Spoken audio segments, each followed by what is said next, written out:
Bom dia, boa tarde, boa noite. A ideia desse vídeo é realizar a solução do exercício proposto dentro da disciplina de processamento digital de sinais para telecomunicações. E o exercício ele consiste no projeto da função de transferência de um filtro FR ou um filtro de resposta ao impulso finita. Então o enunciado diz: projete com o auxílio de uma ferramenta computacional. Pode ser o MATLAB, pode ser o Scilab, pode ser o Google Colab, pode ser, sei lá, Octave.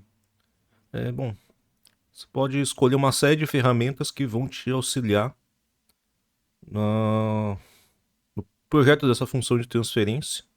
Existe uma série de funções já prontas. É importante que a gente saiba, nem que seja por alto, como funcionam essas funções, uma vez que muitas vezes elas são apenas modelos aproximados de, por exemplo, uma estimativa do comprimento do filtro FR, e a gente tem que ter noção que aquele valor que a função acaba retornando, ele não é necessariamente algo que a gente possa tomar como uma verdade absoluta. Pode ser que a gente precise realizar ajustes em cima daquele valor retornado, de maneira que o filtro resultante ele satisfaça todos os requisitos de projeto necessários. Então, o projeto consiste de uma ferramenta computacional, a função de transferência de um filtro com resposta ao impulso finita, fase linear, então ele precisa ter ou uma simetria em relação ao coeficiente central, ou uma antissimetria em relação àquele coeficiente central. Dessa maneira, você garante que o filtro de resposta ao impulso finito ele tem fase linear, com banda de passagem de 0 até 4 kHz, banda de rejeição a partir de 5 kHz, ou seja, de 0 até 4 kHz, você quer tentar distorcer o sinal o mínimo possível.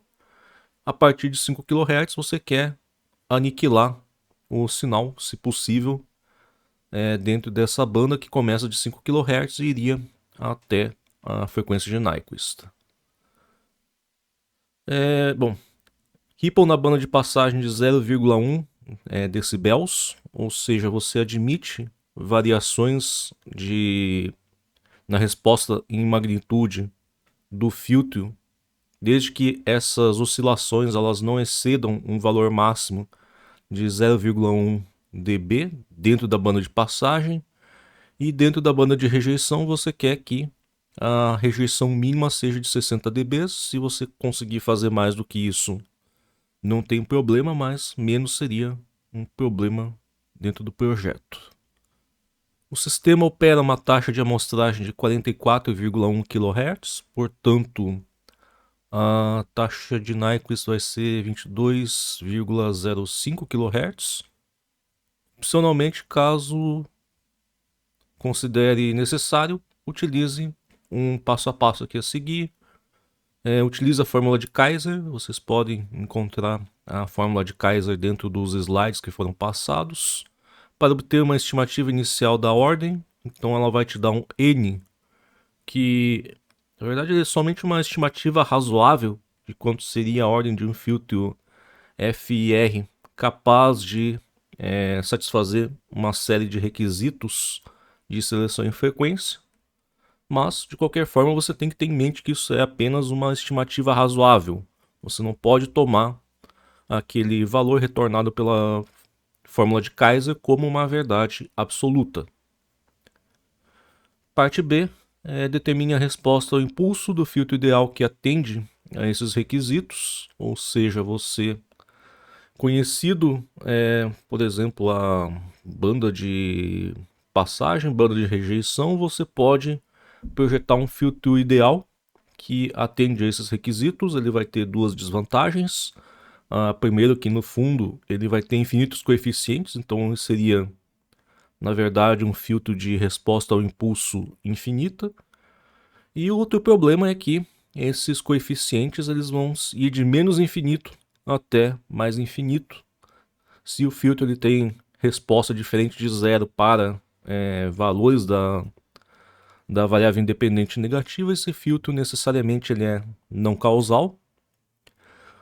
Quando existe um limiar nesse valor negativo, no qual os coeficientes do filtro eles são diferentes de zero, é possível você atrasar o sinal de entrada para ainda conseguir uma realização desse filtro, que não vai ser mais exatamente esse filtro, mas sim um filtro com um atraso, ou seja, ele vai ter uma distorção de fase um pouco maior do que a que você esperava, mas quando esse valor ele é finito, é possível você fazer esse atraso do sinal de entrada e implementar o que seria ainda um filtro não FR não causal, um filtro que seria parecido com esse filtro FR. O problema é que a quantidade de atrasos para você tentar fazer isso com o filtro ideal, ela seria uma quantidade de atrasos infinita, o que tornaria a maior parte dos projetos inviável, uma vez que você quer ter a resposta do seu filtro antes de você morrer, provavelmente. Utiliza uma janela de Hamming multiplicada a resposta ao impulso do filtro ideal com uma resposta ao impulso do filtro projetado. Janela de Hamming ela é bastante simples, ela é uma janela não paramétrica. Pode-se dizer que o único parâmetro da janela de Hamming é o tamanho dela. Então você, conhecido o tamanho, utilizando a estimativa da fórmula de Kaiser, você sabe o tamanho da janela de Hamming. Mais para frente a gente vai ver que dentro da solução a gente faz um projeto utilizando uma janela de Kaiser. A janela de Kaiser ela é um pouco mais complexa, uma vez que ela tem um parâmetro que pode ser alterado gerando janelas diferentes. Entretanto, dentro do próprio software, na hora de utilizar as funções internas, ele já faz a estimativa desse parâmetro da janela de Kaiser. E a gente sabe que esse valor ele não é o ideal, mas ele tende a ser um valor razoavelmente bom dentro da configuração escolhida. E a última parte avalia a resposta em frequência do filtro obtido, seja utilizando a função FREQ-Z do MATLAB ou scipy.signal.frec-z no Python. Se não me engano, no Scilab ela também se chama FREQ-Z. No Octave eu não lembro sequer se ele tem essa função FREQ-Z. Caso ele não satisfaça os requisitos de projeto, ou seja, ripple na banda de passagem, atenuação mínima na banda de rejeição, as frequências limiares da banda de passagem e limiar da banda de rejeição, aumente a ordem do filtro e repita o processo a partir do passo B. Novamente, determina a resposta ao impulso do filtro ideal, utiliza a janela de Hamming, agora que ela vai ser um pouquinho maior, e você continua iterando dentro desse algoritmo até que você encontre um filtro que seja capaz de satisfazer os requisitos de projeto. Então, para realizar o projeto da função de transferência proposto no exercício, eu estou utilizando o Google Colab e boa parte da programação dentro desse notebook vai ser realizada em Python. Pacotes utilizados, eu estou utilizando o NumPy para realizar manipulações com vetores. Em geral, a gente vai armazenar a resposta ao impulso desse filtro FR dentro de um vetor. E, por exemplo, eu preciso realizar o produto da resposta de um filtro ideal com uma janela. Isso é uma operação vetorial que pode ser realizada aqui se os vetores forem vetores do tipo NumPy. Dentro da biblioteca SciPy, eu estou importando dois subpacotes.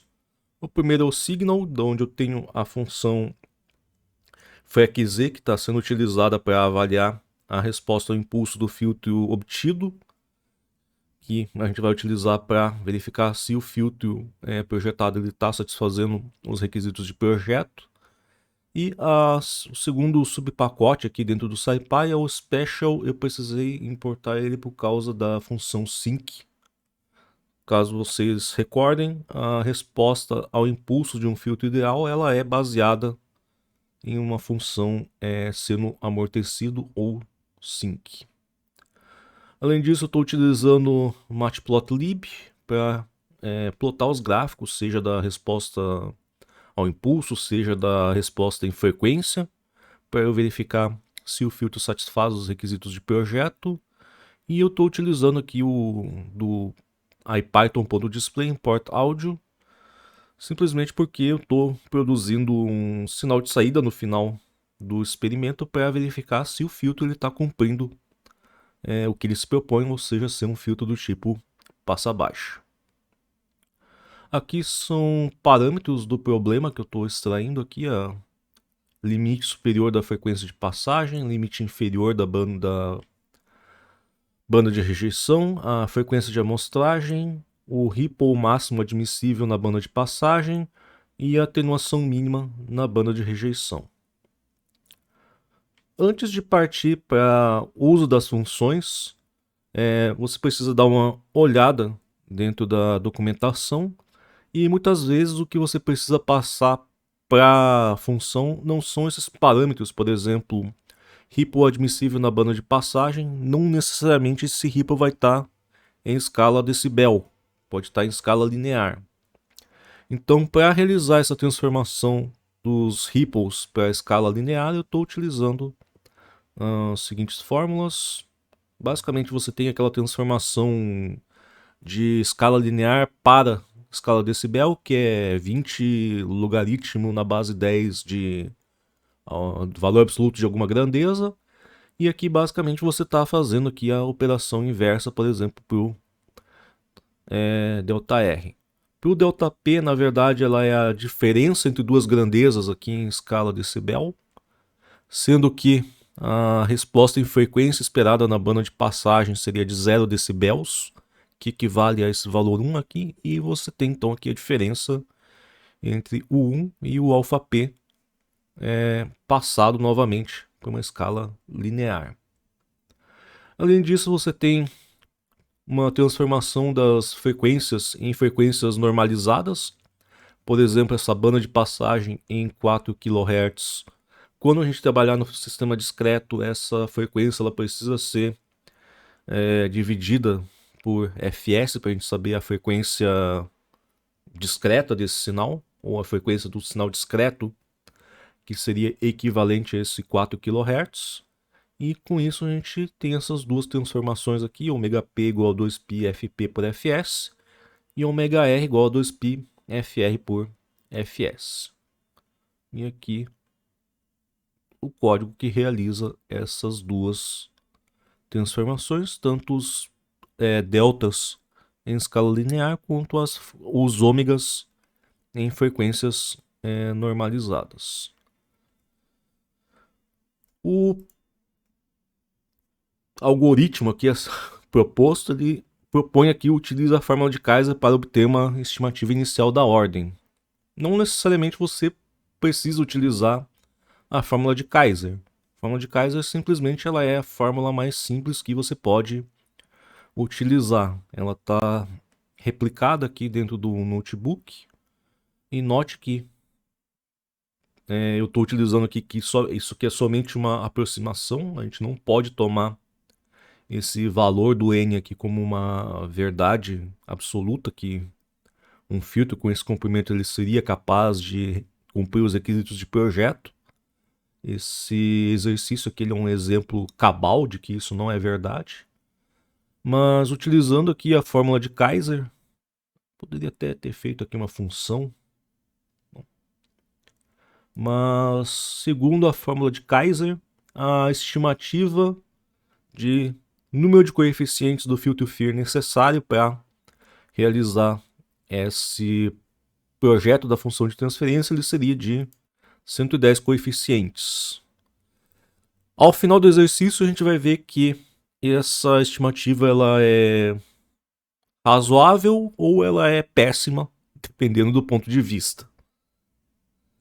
Mas, devido à simplicidade da fórmula de Kaiser, ela dá uma estimativa razoável do número de coeficientes, já é algo bastante significativo.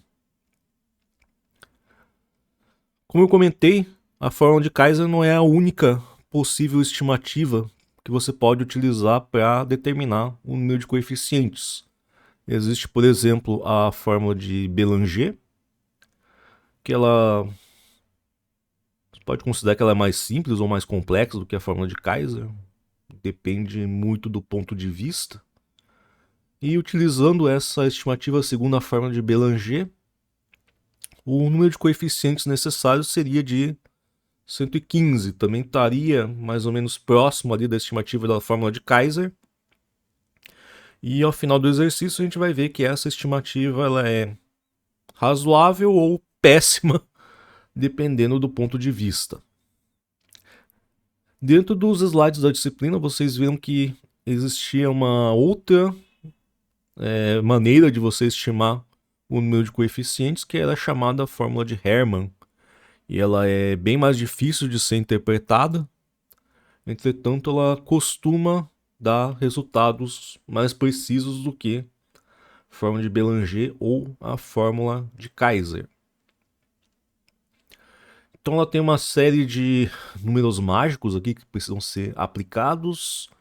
Você tem cálculo aqui do dInf, que ele é baseado no F e no... Não, dInf e F é o suficiente para estimar. Então você calcula o dInf, calcula o F e a estimativa, segundo a fórmula de Hermann, é de 110 coeficientes. Ela concorda com a estimativa segundo a fórmula de Kaiser e também ela é próxima da estimativa segundo a fórmula de Bélanger. Como eu comentei, ao final do exercício a gente vai ver que essa estimativa ela é ou razoável ou ela é péssima, dependendo do ponto de vista. Dentro dos pacotes que vocês estão utilizando, dentro das ferramentas auxiliares aqui para o projeto desse filtro FR, você tem muitas vezes as estimativas dentro do próprio pacote. Por exemplo, no scipy.signal você tem uma função kaiserord, que ela realiza tanto a estimativa do comprimento do filtro necessário para satisfazer esses requisitos, quanto ela te dá uma estimativa já do valor do parâmetro beta da janela de Kaiser para ser utilizado dentro desse projeto. Esse valor do beta estimado ele pode até não ser o melhor valor possível, mas a gente sabe que ele é um valor pelo menos bom que pode ser utilizado aqui dentro do projeto desse filtro. Aí depende do grau de importância que esse filtro tem dentro do projeto todo em si. Você pode talvez tentar ajustar aquele parâmetro beta, mas se o filtro ele não for uma parte muito importante do seu projeto, você pode utilizar o parâmetro beta estimado, que em geral ele vai te dar bons resultados, mas não resultados extraordinários assim. Utilizando então essa estimativa, segundo a função kaiserord da biblioteca de processamento de sinais do SciPy, a estimativa segundo a janela de Kaiser ela é de 321, ela é bastante diferente das estimativas segundo essas fórmulas clássicas. E ao final do exercício, a gente vai ver que essa estimativa ou ela é muito boa, dependendo do ponto de vista, ou ela é muito pior do que as estimativas segundo essas outras fórmulas. Por exemplo, fórmula de Kaiser, que é muito mais simples do que essa fórmula segundo a biblioteca de processamento de sinais do SciPy. Próximo passo aqui dentro do projeto seria a determinação da resposta ao impulso do filtro ideal, que atende esses requisitos. A resposta do filtro ideal ela é conhecida aqui. A Isso a gente deve ter visto dentro dos slides. Em que, bom, ela é função dessa função sync, que é nada mais do que o seno de π vezes x dividido por π vezes x. E com isso a gente pode utilizar essa resposta impulso do filtro ideal. Aqui já dando spoiler, no primeiro projeto a gente conseguiu realizar satisfazer esses requisitos de projeto com um filtro de 355 coeficientes. Aí se a gente voltar para trás, a estimativa da fórmula de Kaiser de 321 para 355 ela está já bastante próxima, seria uma estimativa boa, quase ótima para o comprimento do filtro. E as fórmulas aqui de Hermann, de Kaiser e Bélanger, elas teriam feito uma estimativa bastante ruim. Elas estimavam que estaria em torno de 100, em torno de 355. Você tem um erro aqui de 250% de erro, que seria péssimo. Mas já depois a gente vai ver que, dependendo do ponto de vista, o jogo pode virar. Então, aqui, esse pedaço do código eu simplesmente implemento aqui esse filtro ideal com 355 coeficientes. E a resposta ao impulso desse filtro ela tem esse formato aqui, que seria mais ou menos um seno, só que ele tem uma amplitude que ela vai diminuindo conforme você se afasta do meio dessa função.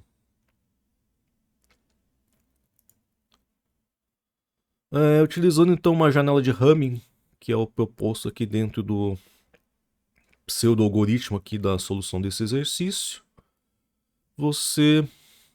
ela tem uma fórmula aqui bem conhecida também, você pode pegar e multiplicar depois esse W de N pela resposta do filtro ideal, e com isso você determina um filtro FR projetado com a janela de Hamming.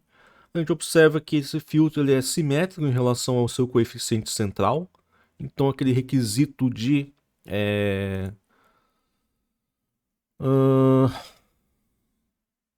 fase linear está sendo satisfeito necessariamente.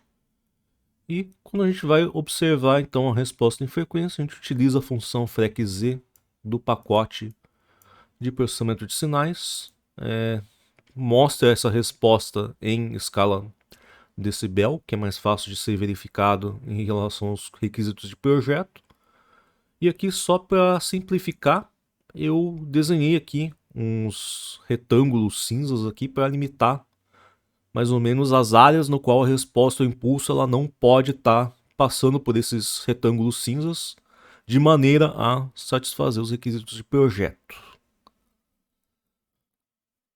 Geralmente, quando os parâmetros são ajustados de maneira muito justa, quando você faz esse plot global aqui, costuma ser um pouco difícil você verificar se o filtro está satisfazendo ou não. Geralmente você precisa dar como se fosse uma operação de zoom, por exemplo, aqui dentro da banda de passagem. A gente sabe que tem uma linha azul passando aqui, tem um retângulo cinza em cima, um retângulo cinza embaixo, mas não dá para saber se a linha azul ela está tocando esses retângulos cinzas. Se a gente faz um zoom aqui na banda de passagem, você verifica que a linha azul, na verdade, ela é uma linha meio que oscilatória, em que as oscilações elas vão aumentando de magnitude conforme a função se aproxima aqui do limiar da banda de passagem, e ela passa aqui triscando aqui o retângulo inferior, mas ela não chega a encostar no retângulo. Então ela está satisfazendo os requisitos de resposta desse filtro dentro da banda de passagem, quase que não satisfazendo, mas ela ainda está satisfazendo esses requisitos. Na banda de rejeição também não é muito claro se a linha azul ela está encostando nesse retângulo, exatamente aqui nesse cantinho do retângulo. Então novamente a gente pode fazer um zoom naquela área, e observando nesse zoom a gente observa que na verdade, a resposta em magnitude do filtro projetado ela também não chega a encostar dentro desse retângulo. Se você realizar esse projeto com um número menor de coeficientes, por exemplo, se acreditasse aqui na estimativa da janela de Kaiser, utilizasse 321, a gente pode repetir aqui o experimento e verificar aqui com 321 a resposta não seria satisfeita. Opa, tá, tem que rodar desde o começo.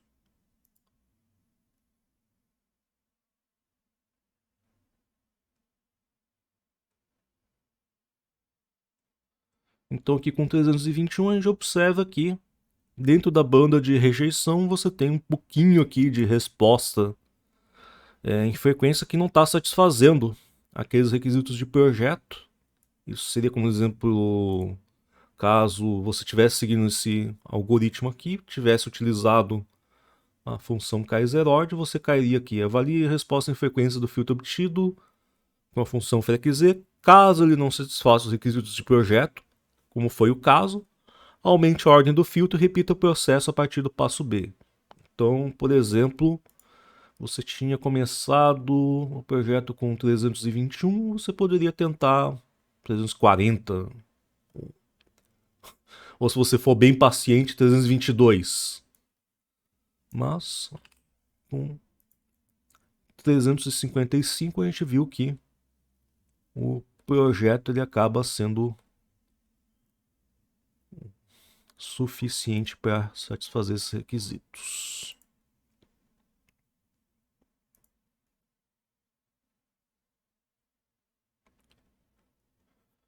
Eu tinha comentado que aquelas estimativas da fórmula de Bélanger, da fórmula de Kaiser, da fórmula de Hermann, elas eram boas e ruins ao mesmo tempo. E aqui vem a justificativa. Segundo esse pseudo-algoritmo aqui, você está utilizando aqui sempre a janela de Hamming. Mas não necessariamente a janela de Hamming ela é a mais adequada. Aproveitando que anteriormente, quando a gente foi utilizar a estimativa da janela de Kaiser para fazer a estimação do comprimento do filtro, aqui ele realizou uma estimativa já do parâmetro beta da janela de Kaiser. Uma vez que a gente já tem o beta, que é a parte mais chata para projetar a janela de Kaiser, agora a gente poderia realizar o mesmo projeto utilizando a janela de Kaiser no lugar da janela de Hamming. E utilizando a janela de Kaiser, já dando spoiler do final, a gente consegue realizar o projeto com 157 coeficientes. Então aqui, enquanto a estimativa com a janela de Bélanger, em relação a 150, não dá para dizer que está próximo, mas também não está tão longe assim.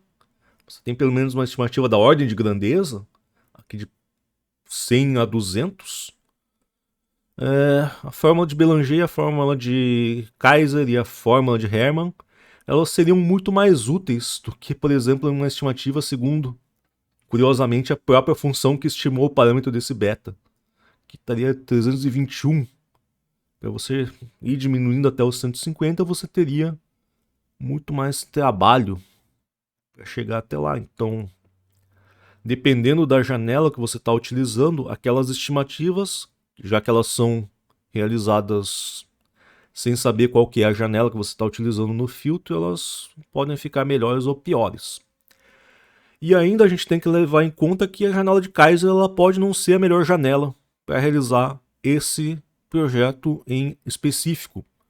Talvez utilizando uma outra janela você consiga realizar esse projeto com menos coeficientes e dependendo da janela você pode até chegar perto daquele valor de 110, mas a gente não sabe.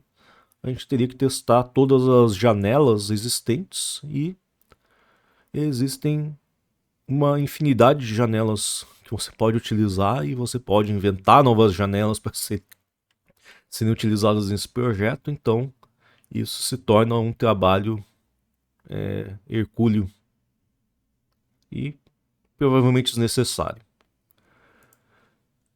Então, utilizando a janela de Kaiser, a gente consegue um filtro com menos da metade dos coeficientes do filtro projetado segundo a janela de Hamming.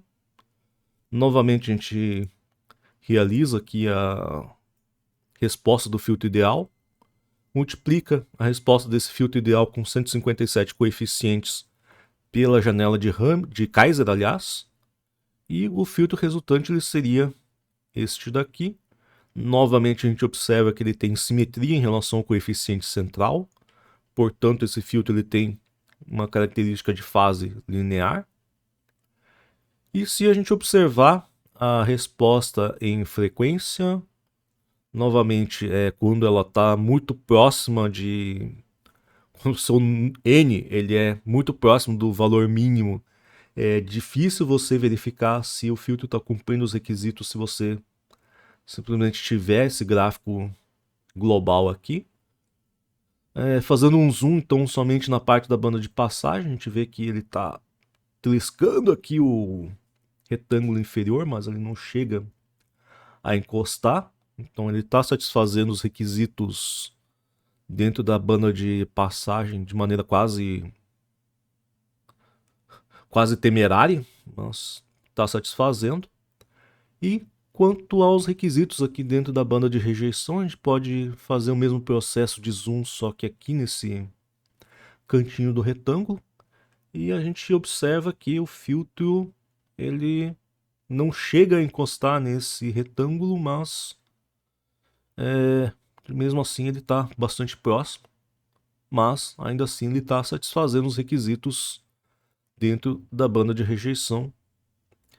Então, dependendo da janela, você vai ter um filtro diferente com comprimentos diferentes. Porque, em particular, eu considero que o segundo projeto, segundo a fórmula de Kaiser, ele é melhor. Isso vai ocorrer, exatamente a gente vai observar aqui na sequência do exemplo, mas todo filtro ele tem um período transitório. Basicamente, logo que você liga o filtro, aquelas memórias de amostras anteriores de sinais de entrada e de saída costumam estar com valores zero acumulados, o que certamente não satisfaz a realidade. De certa maneira, aquele sinal ele já existia antes dele estar sendo medido e, infelizmente, a gente não tem informação dessas amostras. E o filtro ele vai levar um certo tempo até preencher essas amostras de sinais anteriores, de maneira que ele passe a funcionar de maneira como ele deveria, ou seja, com informações de sinais passados para gerar sua resposta. Basicamente, quanto maior é a quantidade de memória desse filtro, maior vai ser a quantidade de tempo que ele precisa para acumular amostras até ele funcionar de maneira satisfatória. E o fato do filtro de Kaiser ele ter menos da metade da memória do filtro ideal, ele tem 157 coeficientes, ou seja, ele utiliza a informação de 157 amostras, sendo uma atual e 156 amostras anteriores, enquanto o projeto com o filtro de Hamming ele tem 355 coeficientes, que é mais que o dobro da memória. Então você precisa da memória da amostra atual e de 354 amostras anteriores. Então logo que você ligar o filtro de Hamming ele vai levar um tempo mais longo para começar a se comportar da maneira esperada, ou seja, como um filtro passa baixa, com tais frequências de limiares da frequência de passagem, limiar da frequência de rejeição, enquanto o filtro de Kaiser ele vai levar bem menos tempo para realizar essa transição do filtro e passar a operar de maneira satisfatória, que é o que a gente vai observar aqui na última parte do nosso experimento. Então, para verificar se o filtro está se comportando da maneira esperada, a gente vai criar um sinal de entrada com duas senoides. uma de 440 Hz, que é o que a gente utilizou, se não me engano, no exercício do sintetizador, e uma sobreposto a uma outra senoide de mesma amplitude, só que a frequência ela é de 6 kHz. 440 Hz está dentro da banda de passagem daquele filtro ali, ou seja, a tendência é que o filtro deixe passar esse filtro, esse sinal de 440 Hz com pequena distorção de magnitude, um pequeno atraso, enquanto a segunda senoide, que está em 6 kHz, portanto dentro da banda de rejeição desse filtro, ela deva sofrer uma atenuação de pelo menos 60 dB, o que deve meio que aniquilar esse sinal, vai sobrar muito pouco dele. 60 decibéis ele é uma atenuação bastante violenta. Então aqui eu estou gerando o meu sinal de entrada, no caso eu estou gerando 2 segundos de sinal, e se você escutar o sinal original, você deve provavelmente escutar aqui 2 tons, um tom um pouco mais grave, que seria o tom de 440 Hz, e um tom mais agudo, que seria o de 6 kHz. Atenção, 6 kHz deve ser um pouco desagradável de escutar.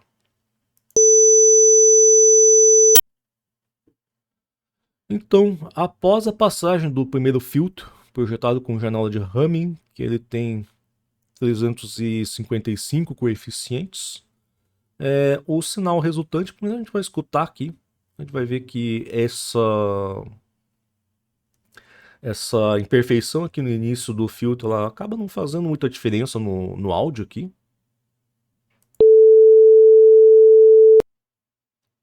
E basicamente a gente consegue escutar somente o tom mais grave, de 440 Hz.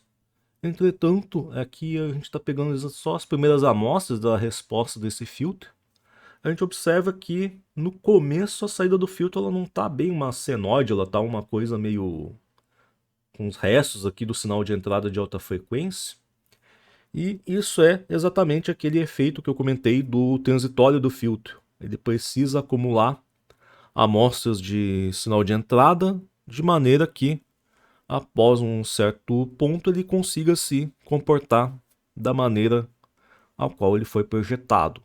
Para o filtro projetado com a janela de Hamming, esse período ele é um pouco maior, então a gente consegue observar aqui no início do sinal de saída desse filtro que no comecinho ele não está se comportando de maneira muito adequada, entretanto, após esse período transitório, o filtro está se comportando exatamente da maneira desejada.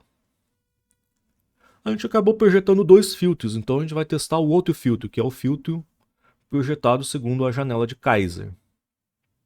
Então, primeiro aqui o áudio de saída. Assim, para o sistema auditivo humano, provavelmente vocês não vão ser capazes de distinguir aqui se o sinal foi filtrado pelo filtro de Hamming ou foi filtrado pelo filtro de Kaiser, que é bastante razoável. O sistema auditivo humano ele tem uma série de esquisitices. Qualquer dia a gente pode conversar sobre isso, mas isso não faz parte da ementa da disciplina. E no filtro de Kaiser, a gente observa que o transitório, ou seja, o tempo que o filtro precisa para ser capaz de operar dentro desse sinal da maneira esperada, ele é bem mais curto do que com a janela de Hamming. Enquanto na janela de Hamming você na verdade isso aqui não são as amostras iniciais, elas são da amostra 151 até a 350. Mas no filtro segundo a janela de Kaiser a gente vê que aqui na amostra 150 ele já está operando da maneira como ele deveria, ou seja, realizando a operação de filtragem, deixando passar somente a senoide de baixa frequência. Ele não tem esses artefatos que a gente observava aqui dentro do filtro com a janela de Hamming. Bom, filtro Sphere O projeto da função de transferência de Filtro Sphere, dependendo de que caminho a carreira de vocês for seguir, vai ser algo que vocês vão ter que fazer frequentemente. Então, eu acho que dependendo de que lado a carreira de vocês for andar, esse exercício vai ser bastante importante. E vocês vão lembrar ele por toda a carreira. Eu espero que no momento vocês estejam considerando esse exercício interessante. E até a próxima.